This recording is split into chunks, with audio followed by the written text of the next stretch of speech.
Hi, everyone. I'm joined by John Sapp again, the CISO for Texas Mutual Insurance. Hi, John. How are you? Good morning, Willie. I'm doing great. How Good are you morning. doing? Thanks for joining us again. So, the Absolutely, topic my pleasure. today is AI and not using AI for security, but securing AI. And we all know it's been exploding onto the scene. It seems like everybody's experimenting with it, testing it. Some companies are even rolling out applications. But can you tell us a little bit, what are you seeing on your end, and what are some of the concerns around AI? Certainly. So one of the most pressing concerns is that there's been, an explosive use of AI within organizations, and there's increasing pressure at the executive levels, both from the board to the executives down to the business, to be able to utilize AI to optimize processes, increase the efficiencies at which an organization operates. But the challenge with that is having controls and guardrails in place. And there are continuing to be an explosive growth in terms of the overall emerging regulations around it. There are a lot of different pain points that go with that, such as organizations adopt these large language models and Gen AI solutions, and we'll get to a definition of what those are. But those are some of the challenges that I see today. All right. And it does seem like things are happening so quickly that security is trying to catch up, which we've seen before, but the pace of AI is amazing. And there does seem to be kind of corporate FOMO, fear of missing out. What do you Yeah, think yeah, about that? that's a great point, and that's certainly it. And as we look at the insurance industry, for example, you see financial institutions in general are utilizing AI to try and improve the customer experience, the end user experience, and all those things. The ability to be able to get to know your customer, if you will, and be able to have data summarized and at their fingertips at the point you make contact with a customer or a user from a support standpoint internally, to be able to have information so that you can improve that overall interaction. But the challenge again with that is, how do you secure those applications and enable your organization to be able to achieve their outcomes in a secure way? Now, you mentioned maybe some definitions, and why don't we get into that for a minute? Because certainly AI systems are built on software, they're built on applications, but there are a lot of new components here. People are talking about Gen AI, large language models. Can you give us a little bit of the landscape as you see it in terms of what the pieces are that we need to secure? Sure. So you've got the large language models, which is, I think, the first and foremost, because as our end users use chat GPT, that's what we hear the most, is everybody's talking about chat GPT. Chat GPT is a Gen AI solution that there are many of them out there that are being used, that people use. You think of things like Grammarly. That's a Gen AI application. Chat GPT itself is a Gen AI solution. But when you talk about large language models, that's an application that has the ability to be able to receive human entered text and generate and respond with human text back and in response to the prompt.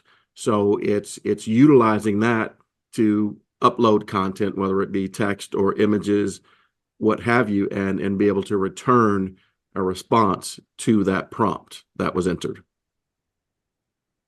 So I guess then also a lot of organizations are trying to build their own AI applications, but I guess there are a lot of available LLMs out there that they can use or experiment with.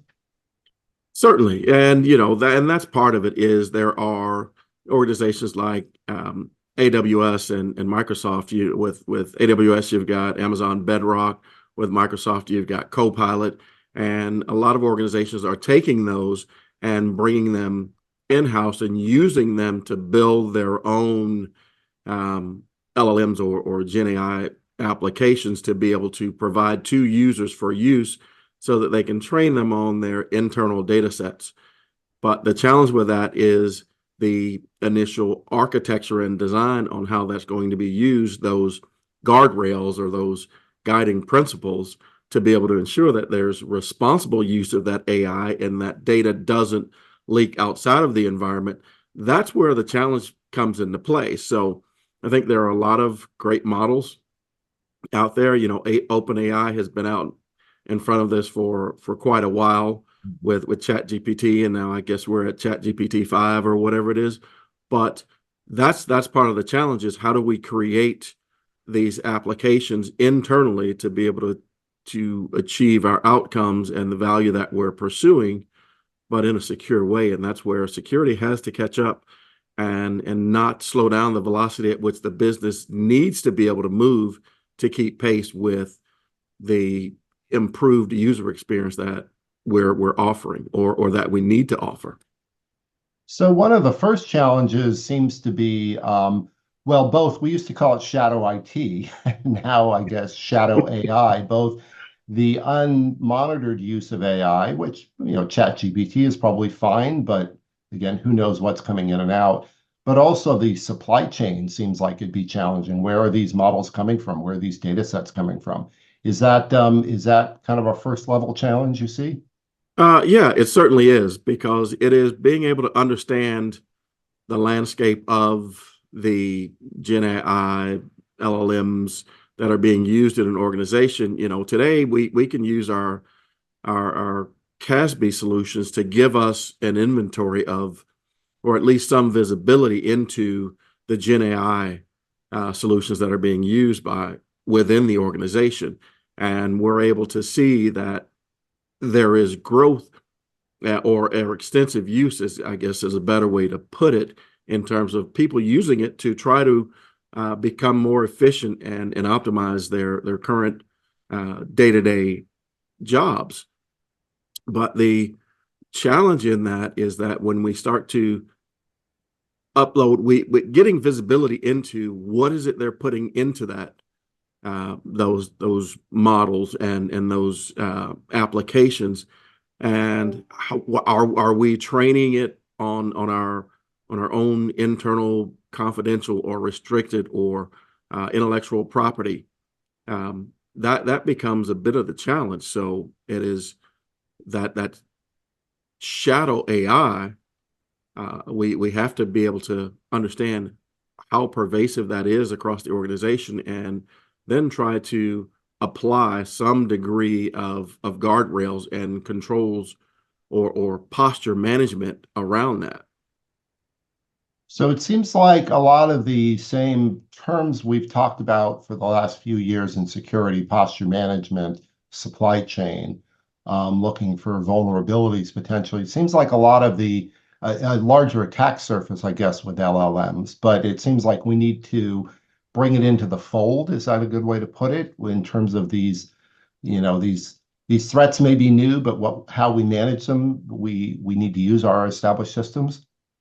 Yeah, no, I think that's spot on, is, being able to understand, and you mentioned, supply chain, and that certainly, I don't want that point to go untouched, because that's a very critical point, because there are these open source models out there that are being used in the organization, because it's no different than the way code is being developed over the last X number of years, in that it's the fastest way to deliver an application. So these open source models are being leveraged internally, and you have a significantly large size of customizable models and data sets and applications that are being used by the data scientists within organizations. And that's how we're ending up with this rampant AI, if you will, and being able to secure that is a challenge. So it's when you talk about posture management, yes, that's everything is posture management now. We saw cloud security posture management, application security posture management, data. AI is no different. And posture management is really about the controls around how something is configured so that a misconfiguration is not exploited by an attacker. And that's as critical here in AI as anywhere. Sure. Now, we've worked with you and we've talked about this before, the ecosystem you've built up. I know a number of vendors, AppSOC and others, are creating new software or new systems to detect these various AI threats. But can you talk about the need to bring it into an ecosystem, into a platform where you can manage and remediate and prioritize, do all these other things? Yeah, that's a great question. The concept of the cyber risk governance ecosystem, where we talked before about turning GRC around, because when you think about overall cyber risk governance, it's not just cybersecurity risk, it's also technology risk. And AI starts with part of that technology risk is what is inherent in the use of AI. So this ecosystem is designed to be able to, and I'll go to my patented phrase: aggregate, correlate, deduplicate, normalize, prioritize, and visualize that data to be able to understand what are the inherent risks that we have in any given technology that we're deploying. What is that risk to a cyber attack, and being able to identify those vulnerabilities, but also be able to protect against a technology risk, that such as a software update or a misuse of the AI technology that could trigger an outage or a disruption in system, or a system failure in the intended use. And that's part of what overall cyber risk governance is about, and what that ecosystem is designed to help us be able to get a handle on, and to predictively and proactively address the inherent risk, be able to mitigate those and reduce it to an acceptable level of residual risk. Yeah, that's an interesting point. And AI systems are built on software. There may be vulnerabilities there. There may be all the previous things we've been concerned about, as well as these new vectors. But it sounds like half the challenge is detection, but the greater challenge is how do you manage this and how do you remediate and get visibility? Is that a good way of putting it, what you do with your platform? Yeah, that's a great way to put it, because you touched on something that I think is key: lack of visibility into the AI stack. What are the decisions that are being driven by these data scientist teams using these platforms, these AI solutions? It is LLMs are being integrated into the core applications in organizations. And with that becomes an evolution of the risk uh, in the AI sprawl that's happening. There are possible leaks of sensitive data, vulnerabilities related to those connected applications, and the integrations and the interrelations, the interconnectivity of those applications. And you think about it, open source LLMs being used within those core applications, it's no different than something like what was experienced by SolarWinds, for example, that supply chain attack, and that certainly could apply here. And so we are learning from things like SolarWinds to be able to say, how do we protect ourselves against a supply chain attack? And so visibility is the key to that.